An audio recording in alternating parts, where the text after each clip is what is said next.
Tito, capítulo 1, verso 5 a 9.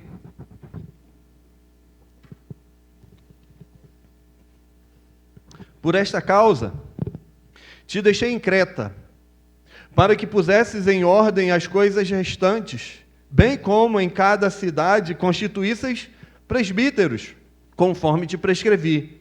Alguém que seja irrepreensível, marido de uma só mulher, que tenha filhos crentes, que não são acusados de dissolução, nem são insubordinados.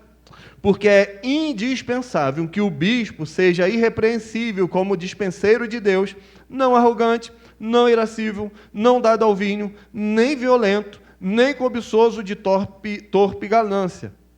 Antes, hospitaleiro, amigo do bem, sóbrio, justo, piedoso, que tenha domínio de si, apegado à palavra fiel, que é segundo a doutrina, de modo que tenha poder, tanto para exortar pelo reto ensino, como para convencer os que o contradizem. Vamos orar?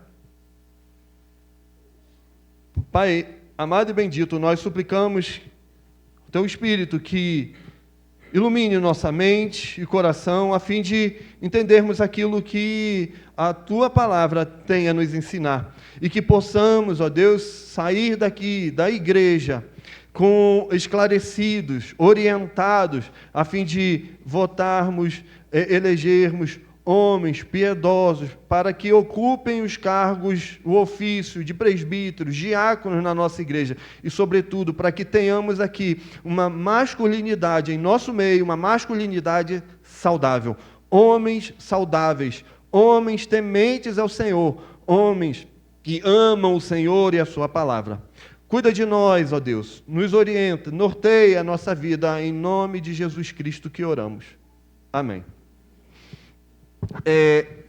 Quem leu o boletim, ou a mensagem que a gente coloca junto ao boletim?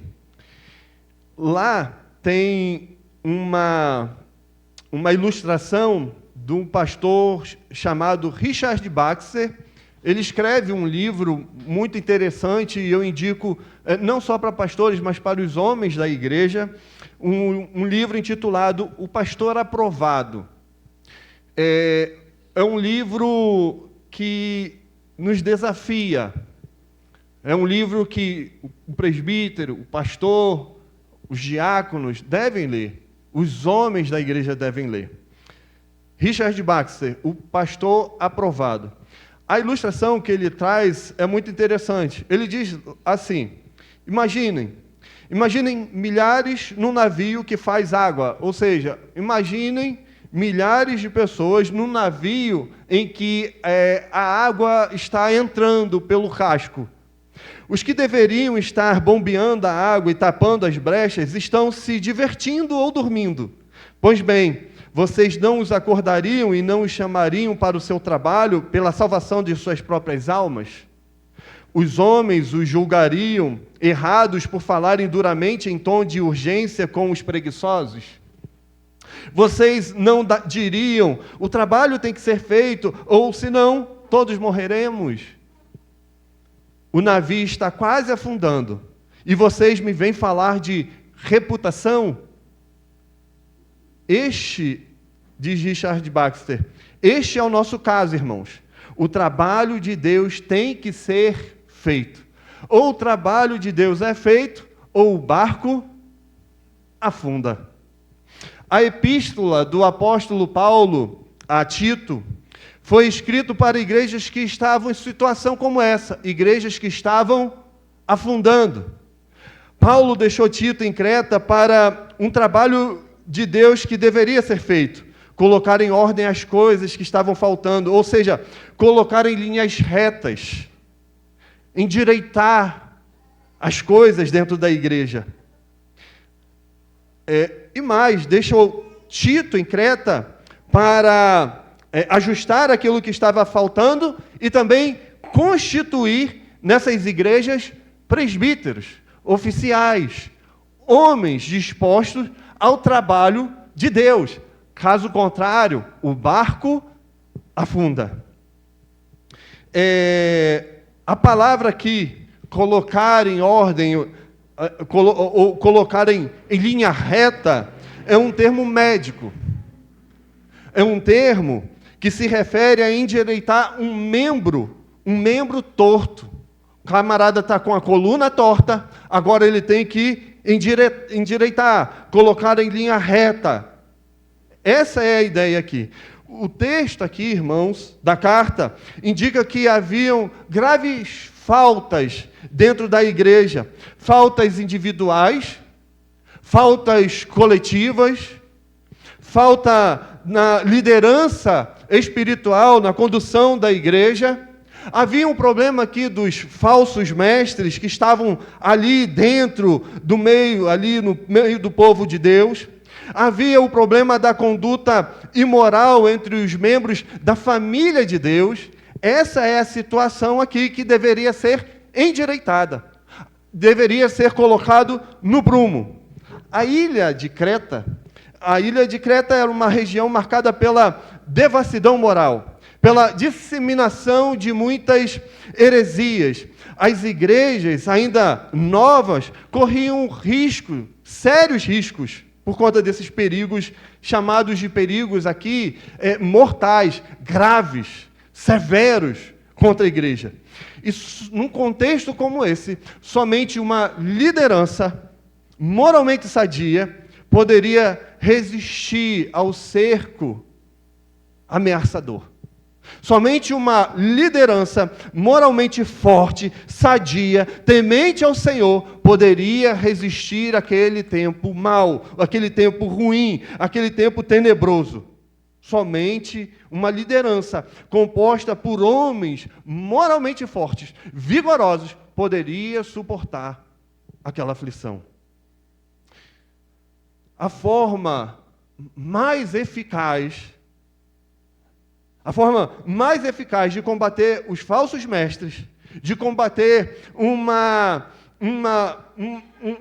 igreja imoral, é com homens vigorosos, fortes, tementes ao Senhor. Os versos 6 a 16 vai apresentar para nós um forte contraste entre os verdadeiros presbíteros e aqueles falsos mestres, os falsos presbíteros que tentavam silenciar o povo de Deus, que tentavam minar o trabalho na igreja do Senhor. E aqui é importante ressaltar, irmãos, algumas qualidades, algumas verdades a título de introdução, já a partir do verso 5. Por esta causa, diz Paulo, te deixei em Creta, para que pusesses em ordem as coisas restantes, bem como em cada cidade constituísses o quê? Presbíteros, homens moralmente fortes, capazes para conduzir o rebanho do Senhor. Paulo determina a Tito que ele constitua presbíteros, no singular, não, no plural aqui. Presbíteros em cada igreja.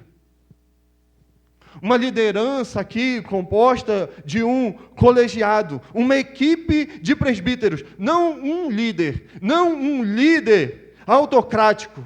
Assim, irmãos, como na igreja de Jerusalém. Assim como foi nas igrejas em que Paulo constituiu presbíteros. Atos 14, verso 23, narra isso para nós.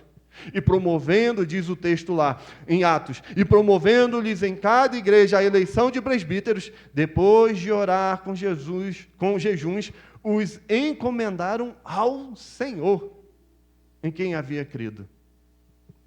Essa mesma prática, deveria ser repetida em Creta.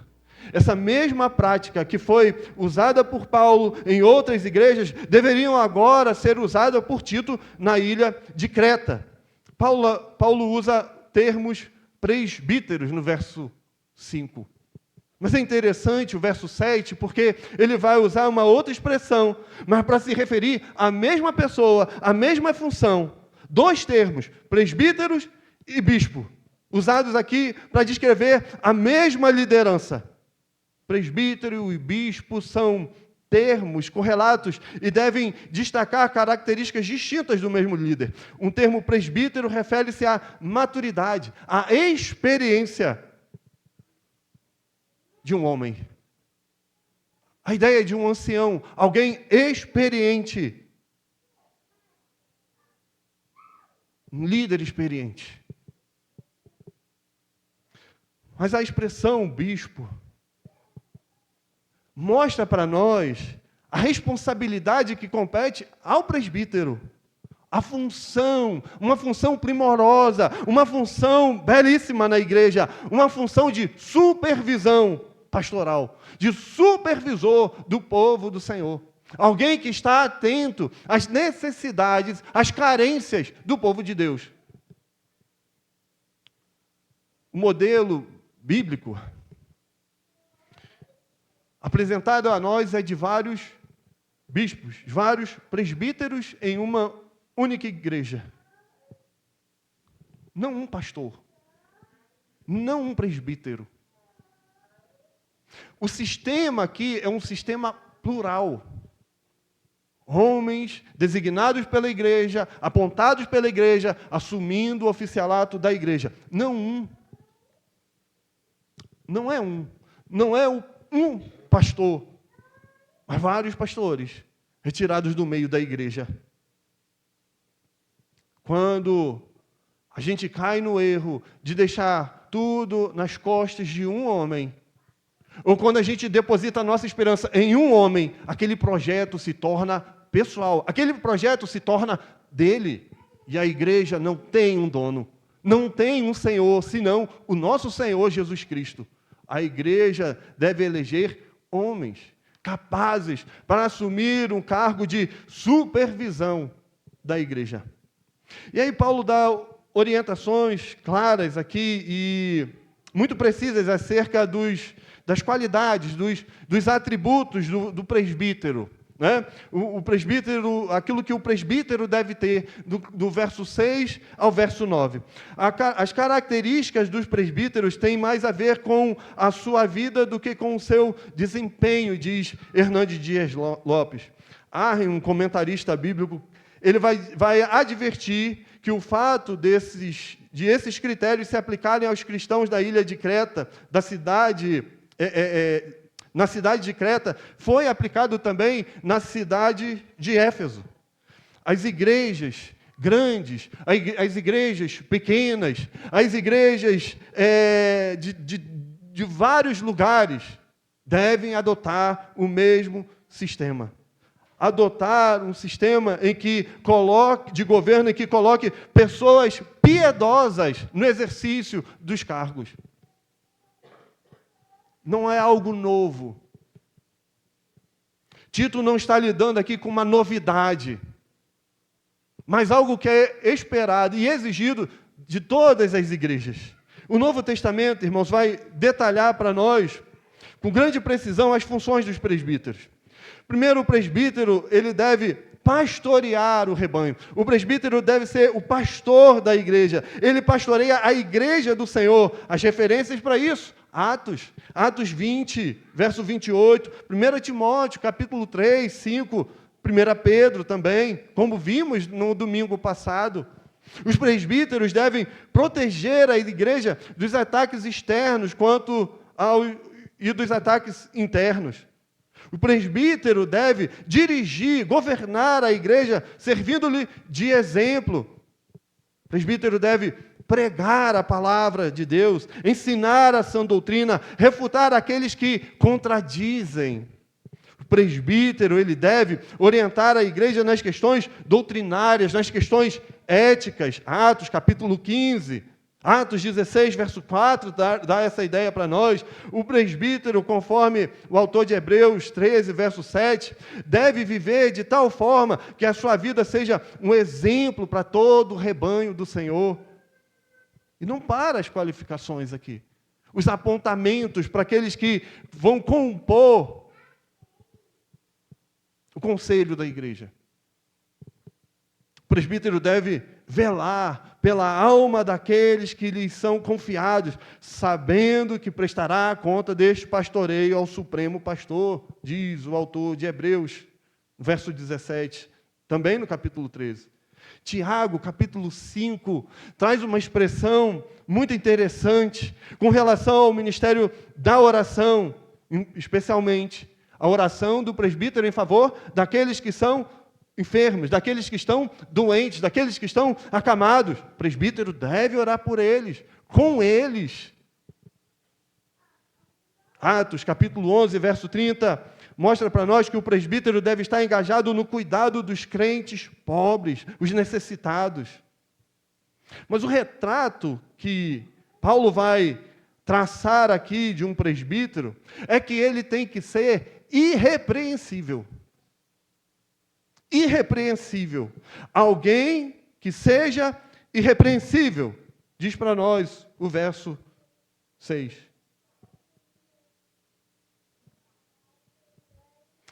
Não é que ele tenha que ser totalmente isento de falhas e defeitos.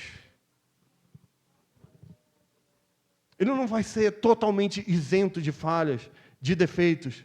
Mas a ideia de irrepreensível aqui, a palavra é empregada para alguém que não é acusado moralmente. Alguém que é sem culpa. Alguém que não é passível de acusação. O presbítero não deixa aberto a sua vida brechas morais. Essa é a ideia. O ofício do presbiterato, irmãos, é o ofício de reputação pública. E ele deve ser inquestionável. É o que Paulo está dizendo aqui, requerendo aqui. Calvino vai dizer que o presbítero deve ser um homem de reputação ilibada, sem mancha. Precisa ter doutrina pura, vida pura. Aquilo que ele prega deve fazer sentido à sua vida, deve ser notado na sua vida, na forma como ele se comporta diante dos homens, diante da família, diante da igreja. Ele deve ser irrepreensível. Essa ideia aqui de irrepreensível vai nortear o tudo mais que veremos para frente. Há algumas áreas distintas que o apóstolo Paulo vai apresentar aqui para nós. E a primeira é que este homem irrepreensível, este candidato ao presbiterato, os homens da igreja, eles precisam ser líderes da sua família. Repare aí, a primeira observação, que ele seja o quê? Irrepreensível, marido de uma só mulher, que ele tenha filhos crentes, que não são acusados de dissolução, nem são insubordinados. A primeira área em que o presbítero, o homem da igreja, deve ser irrepreensível é na sua família, no trato com a sua família, no modo como ele vive a sua família. Ele deve ser irrepreensível como marido. Um homem íntegro em sua conduta conjugal. Um marido fiel à sua esposa. Não um homem adúltero, mantendo aí relacionamentos extraconjugais, mas um homem íntegro na sua conduta como marido. Ele não pode ser um polígamo, casando-se com várias mulheres, mas deve ter uma mulher. Irmãos, Paulo não está aqui excluindo do presbiterato um homem solteiro ou o viúvo que se casou novamente. Ele está aqui instruindo a igreja que os polígamos e os que se divorciam e se casaram novamente, eles não estão qualificados para este ofício. E se você acha que isso é radicalidade do pastor, não estamos sozinhos. Eu trago aqui o próprio Hernandes Dias Lopes, que é muito querido. Mas o fato é esse. Eles não estão preparados para este ofício. Olha, Mateus 19. O próprio Cristo. Mateus 19, no verso 9, diz: eu, porém, vos digo, é Cristo, quem repudiar sua mulher, não sendo por causa de relações sexuais ilícitas, e casar com outra, comete o quê? O que o texto lá diz? Adultério. E o que casar com a repudiada comete? Adultério. Paulo. Não sei, pastor, talvez Paulo esteja equivocado aqui. A sua mente está fora do nosso contexto, está em outro tempo. Paulo vai dizer em 1 Coríntios 7,15 que se o descrente quiser apartar-se, que se aparte. Mas os crentes foram chamados para a paz. O crente não. Principalmente os homens. Aqueles que estão, que serão apontados para o ofício de presbiterato. Ele deve ser marido de uma só mulher, ou quer dizer, um marido fiel, ou seja, um homem livre de qualquer suspeita quanto à sua relação matrimonial e que também não seja mulherengo. Muitos homens que não podem ver, lá em Arraial a expressão era rabo de saia. Barra da saia? Então é isso. Não pode ver. Passa uma menina aqui, outra ali, e ele olha, ele pesquisa, ele sonda. Esse homem não é fiel à esposa. É claro que a gente pode avançar. A gente pode pensar aqui nos vídeos, nas internets, nas fotos, nos nudes e tantas outras coisas. Este homem não é marido de uma só mulher. Ele tem várias amantes. O coração dele é tomado pelas muitas mulheres. Mas o texto diz para nós que ele deve ser irrepreensível como pai. O presbítero precisa ser o líder espiritual da sua casa, da sua família. Ele deve criar seus filhos na disciplina e admoestação do Senhor. Ele deve orar com os seus filhos. Irmãos, há uma tendência em nosso meio de achar que o pastor manda indiretas. Não é indireta, é direta. Mas é direta para o pastor também. O pastor precisa ser exortado também, encorajado, repreendido. E a palavra faz isso. Alguém disse assim, dizer que, embora um pai não possa determinar a salvação de seus filhos, pode preparar o caminho do Senhor para intermédio da positiva instrução da palavra, da amorosa disciplina, conduzi-lo ao Senhor. Se o presbítero não governa bem a própria casa, como é que ele pode governar a casa de Deus? Não é assim que instrui Paulo a Timóteo? Como que ele pode fazer isso? Os filhos dos presbíteros devem ser crentes, irmãos. O filho de um presbítero deve ser cristão, deve dar bons exemplos de obediência,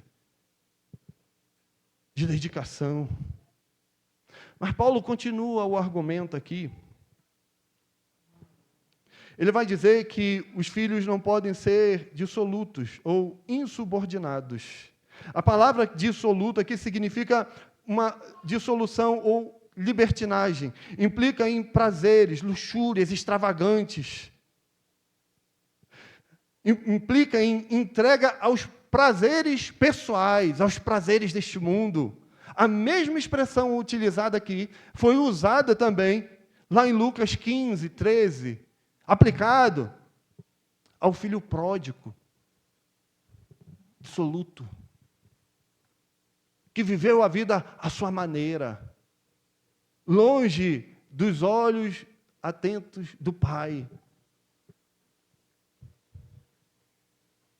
Os presbíteros, os filhos dos presbíteros precisam acatar as autoridades do Pai, da igreja. Eu estou falando isso, mas eu também tenho filho. E eu sei como eles são. há um comichão, há uma inquietação. No entanto, eles devem ser doutrinados, ensinados. Mas há mais aqui. Porque segundo o ensino do apóstolo Paulo aqui, o presbítero, ou o homem da igreja, aqueles que serão, especialmente aqueles que serão indicados para o cargo do oficialato, eles precisam ser bons dispenseiros de Deus, verso 7 ao verso 8, porque é indispensável que o bispo seja irrepreensível como dispenseiro de Deus, não arrogante, não irascível, não dado ao vinho, nem violento, nem cobiçoso de torpe ganância, antes hospitaleiro, amigo do bem, sóbrio, justo, piedoso, que tenha domínio de si.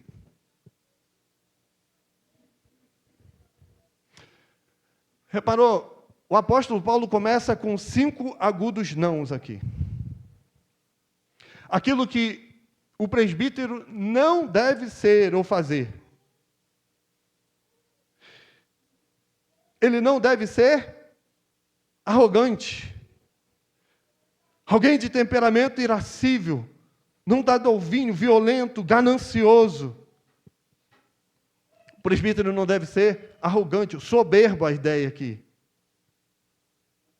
Uma pessoa que exalta a si mesmo, que só se preocupa consigo mesmo e que olha para os outros com discriminação, com desprezo. É aquela pessoa que obstinadamente assevera os próprios direitos e não considera os direitos dos outros.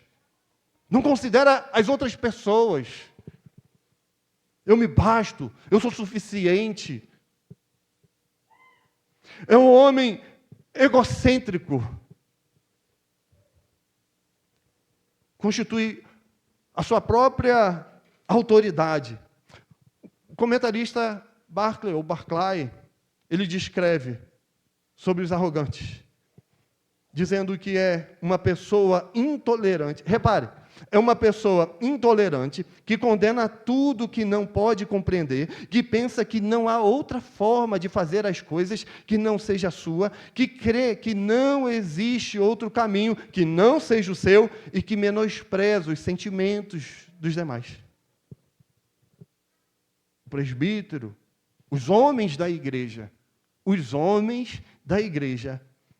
não podem ser arrogantes. É todos os homens. Ele também não pode ser irascível. O que Paulo está fazendo aqui é condenar o homem genioso, esquentado, estopim curto, alguém que ira-se com facilidade, que fica se roendo por dentro o tempo todo. A expressão aqui indica para nós uma ira crônica. Uma ira que se agasalha e se aninha no peito e não cessa de arder. Um homem colérico, apimentado, que nutre mágoas e ressentimentos em seu coração, definitivamente não está preparado para o exercício do presbiterato. Um valentão colérico. O presbítero não pode ser assim.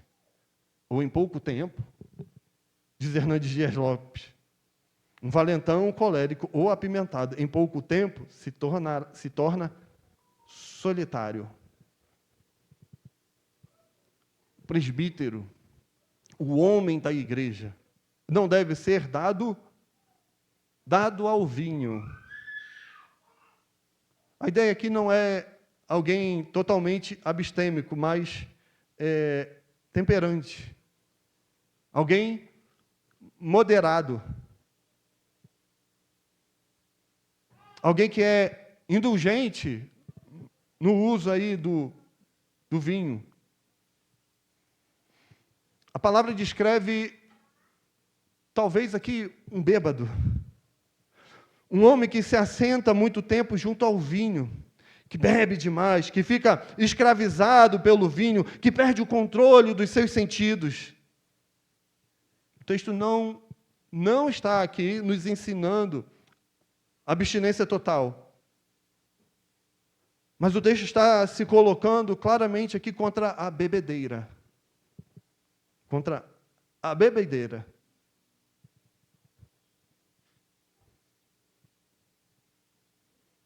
A Bíblia faz isso.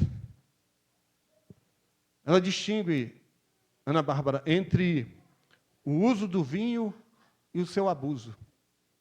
Entre o uso do álcool e o abuso do álcool.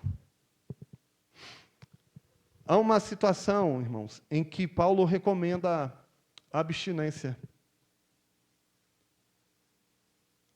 É aquela situação em que o beber o vinho, ou seja lá o que for, se torna motivo de escândalo para o irmão mais fraco.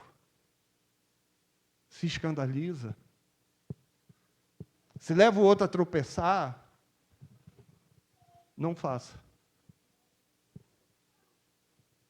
Não faça na frente de quem se escandaliza.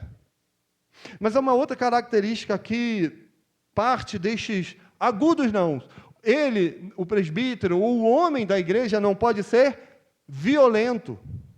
E a palavra significa aqui golpeador. E a ideia abrange tanto a violência verbal quanto a violência física. É um homem que ameaça e intimida o semelhante. Este não pode concorrer ou se submeter ao oficialato. A expressão tem vista aqui a um homem que abandona o amor e recorre à violência em palavras e em ações. Este não está preparado para exercer o ofício do presbiterato, nem do diaconato, nem em qualquer outra área da igreja.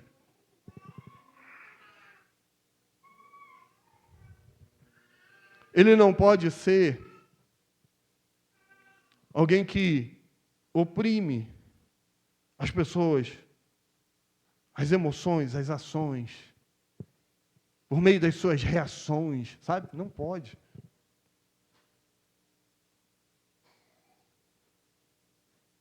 Um tempo atrás eu vi dizer de uma reunião de conselho que acabou em tapas. Tapas. Não pode ser um homem descontrolado. Porque quando contrariado, tapas. O presbítero não deve ser cobiçoso de torpe ganância. E a palavra aqui descreve a pessoa que não se preocupa com os meios que utiliza para ganhar dinheiro. O que importa é ganhar o dinheiro. Ele vive em função do dinheiro. E nada mais importa. Os cretenses eram conhecidos como indivíduos inveteradamente gananciosos, apegados ao dinheiro. Falsos mestres ensinam visando o quê? O lucro, o ganho, o dinheiro. É comum a gente ver pastores limitados ao conselho. Por quê? Pastoreia pelo dinheiro. São funcionários da igreja. E aí não tem coragem de pregar o que deve ser pregado. Ensinar o que deve ser ensinado ao povo de Deus. Estão presos, amarrados. Da mesma forma, irmãos, aqui cabe uma aplicação que nós fizemos no domingo passado. O homem amante do dinheiro, vive pelo dinheiro, pouco ou nada vai ter para dar à igreja. Não vai ter tempo. Vai comprometer o trabalho. Eu repito, o homem, ele deve ser trabalhador, ele deve trabalhar. Mas o grande objetivo da sua vida, da sua alma, é o Senhor. Ele para aqui, nos nãos, falando aqui dos pecados que o presbítero deve evitar, deve correr, e vai alistar agora uma série de virtudes que deve embelezar, adornar o bom dispenseiro de Deus, o caráter do homem cristão, do homem piedoso.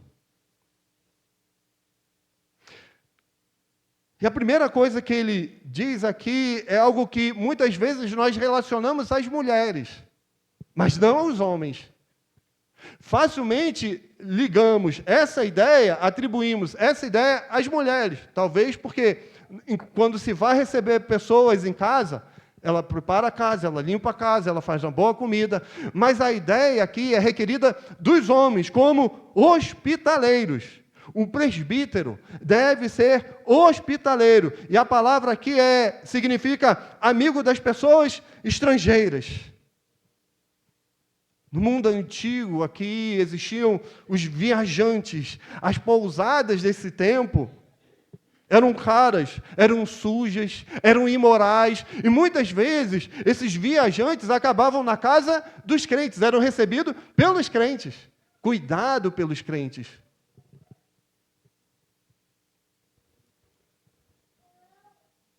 Presbítero que não tem o seu coração aberto para receber os irmãos, os estrangeiros, ou que quando recebem asperamente, até mesmo visitante da igreja.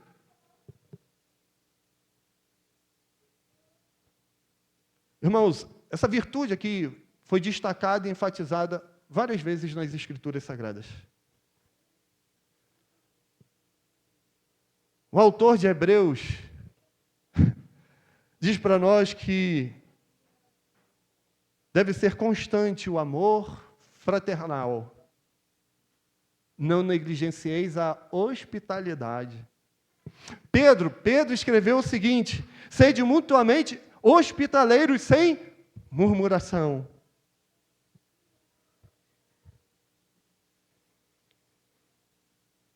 Devemos ser hospitaleiros. O homem, ele deve ser hospitaleiro.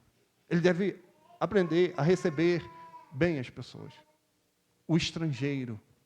A ideia é o estranho. Eu creio que ninguém aqui teve dessas experiências como a do pastor. De em dias longe de casa e de trabalho, sai à noite do trabalho, cansado, para visitar uma igreja. Não é notado, não é percebido. Ou é destratado. Já aconteceu com você? E o desejo é não voltar mais. Não há hospitalidade. Boa receptividade. O presbítero, ele deve ser amigo do bem. A ideia aqui de amigo pressupõe amante. Um amante do bem. O amante das coisas boas. Amante das boas ações. Não pode ser alguém que fala mal do outro. Que maldiz o outro.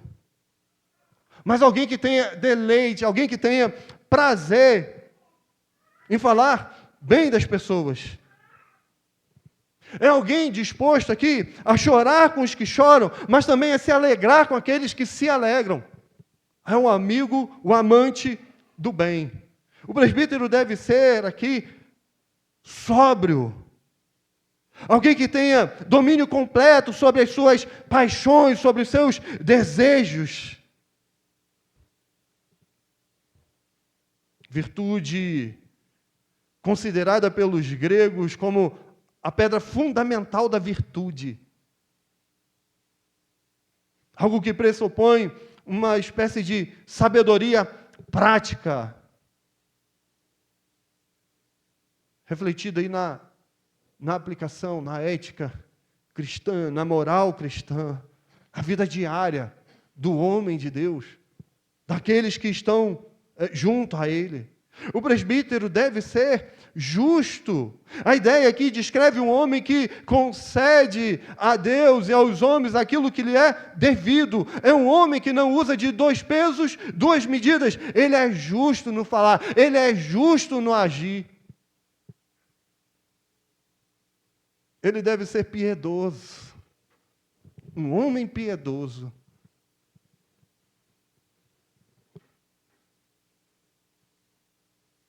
Acho que é Miqueias, né? Acho que é Miqueias que diz que falta um homem piedoso. Procurou, investigou. Cadê, Mário, o homem piedoso? O presbítero. Os homens da igreja devem ser piedosos. Devem ser homens que reverenciam a decência da vida. Devem ser homens crentes, tementes ao Senhor.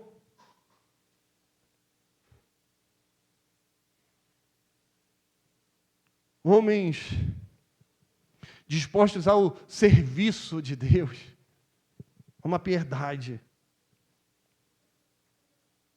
As pessoas veem nele a fé cristã, uma postura cristã.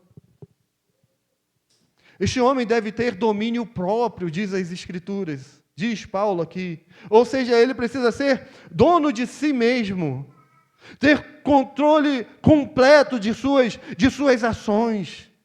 Ninguém está apto a liderar o povo se ele não for autocontrolado. Há muitos homens que perdem o domínio de si, dão verdadeiros vexames. O autor de Provérbios, capítulo 16, verso 32, diz que melhor é o homem paciente do que o guerreiro. Mais vale controlar o seu espírito do que conquistar uma cidade. Olha isso. Mais vale controlar o seu espírito do que conquistar uma cidade.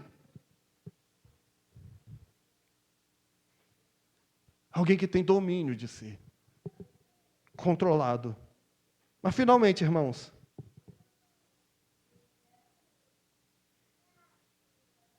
esse presbítero, ou os homens da igreja, os homens, todos os homens da igreja, precisam ser irrepreensíveis como mestres da palavra.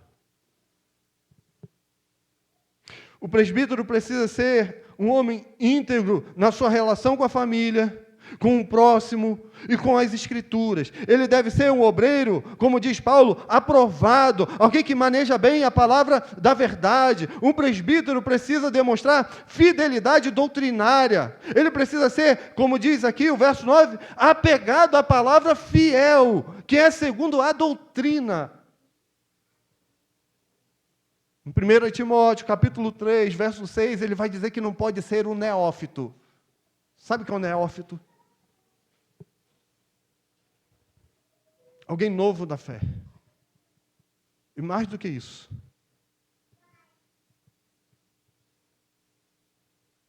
um neófito pode ser também alguém que não tem convicção doutrinária. Alguém que não é experimentado na fé. Alguém que não tem convicção daquilo que ele crê, daquilo que ele prega. É necessário ao presbítero que ele seja firme, maduro, zeloso, alguém que tenha conhecimento, alguém que seja, como diz Paulo aqui, apegado à palavra fiel, alguém que não abre mão, alguém que tenha um compromisso aqui inegociável com a palavra de Deus, alguém que vive segundo a doutrina. Ele precisa ser um estudioso. O que é um presbítero, irmãos? O presbítero é um pastor da igreja. É um pastor. Ele pastoreia, ele deve aconselhar, ele deve exortar, ele deve visitar.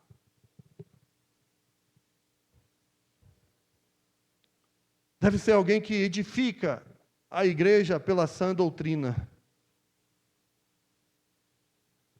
De modo que tenha, o texto usa a expressão aí, poder, né? De modo que tenha poder para exortar pelo reto ensino. Poder da palavra.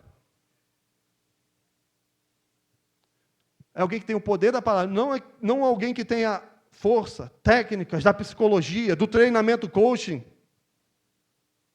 mas alguém que seja tenha o poder da palavra, treinado na palavra, que ame a palavra, que use a palavra corretamente. A ideia de exortação aqui não é a ideia de um capricho, de uma opinião pessoal, mas reto ensino. O reto ensino das Escrituras. Paulo diz que ele precisa ter poder para exortar pelo reto ensino, como para convencer os que o contradizem. A ideia aqui que Paulo tem visto aqui é que aqueles que exortam devem exortar em amor, com cuidado, sabe? Tendo em vista conduzir a pessoa à paz, a Cristo, à edificação. Não é usar da palavra para ferir, bater nas pessoas. Paulo tem em vista aqui a ideia aqui de os que contradizem, né? A palavra de Deus é a ideia de pessoas que rejeitam a doutrina. Não querem saber da doutrina. Mas rejeitam a doutrina pode ser porque eles aprenderam errado. Pode ser porque ensinaram certo, mas ele entendeu aquilo errado. E ele precisa ser, então, exortado. Exortado em amor. Exortado com cuidado. John Stott diz que refutar não é apenas contradizer os oponentes, mas é vencê-los pela argumentação, com docilidade, com brandura. A verdade deve ser dita como? Em amor. Em amor. As aplicações aqui, irmãos, para nós, serão bem rápidas. Direcionada a quem vai concorrer, a quem vai indicar o candidato ao presbiterato. Lembre-se, o presbítero, ele deve ser líder de sua família. O presbítero, ele deve ser um bom dispenseiro de Deus, alguém que ama e que esteja disposto a cuidar do povo de Deus. O presbítero deve ser mestre na palavra, apegado à palavra. Irmãos, por falta de cuidado da liderança dos presbíteros da igreja, tem surgido no meio da igreja lobos vorazes. Pessoas que vêm com a intenção de cavucar ali, sabe? O fundo, o casco do barco, até que o barco naufrague. Igrejas têm apostatado, denominações inteiras têm apostatado na fé. Por quê? Porque a liderança dormiu. Porque a liderança estava se divertindo. Porque a liderança estava ignorando os buracos e a água estava entrando na embarcação. O naufrágio chegou para muitas igrejas. Nós, irmãos, nós precisamos reparar as brechas da nossa igreja. Precisamos reparar as brechas da nossa embarcação, começando por eleger homens que amam a piedade, homens que amam a palavra do Senhor, homens que sejam fiéis à pregação do Evangelho. Que Deus nos abençoe, irmãos. Que o Senhor nos abençoe nessa grande tarefa que Ele destinou a Tito, de constituir presbíteros, de identificar no meio do povo de Deus homens que não dormem, que não riem enquanto o barco afunda. Porque se o barco afundar, todos nós morreremos afogados. Que encontremos aqui na nossa igreja homens fiéis e uma igreja forte. Imaginem a igreja como um navio que faz água. Imagina, Ariel, esta situação. Uma igreja como um navio que faz água. Os presbíteros, os diáconos ali, bombeando as águas, tapando as brechas em tom de urgência. Esse é o nosso caso, irmãos. Essa é a nossa igreja. O trabalho de Deus tem que ser feito. E deve ser feito para a glória e o louvor daquele que é o dono dessa embarcação, o dono dessa igreja, o nosso Senhor. Aquele que é o presbítero dos presbíteros. O presbítero, o pastor dos homens da igreja. O pastor das mulheres da igreja. O pastor que sofreu a cruz. O pastor dos pastores, que derramou sangue, que sangrou por esta igreja. O pastor, que é o pastor da nossa salvação. Aquele que reúne o povo. Aquele que nos ajunta. Nós temos um presbítero. Um supremo pastor. É Cristo.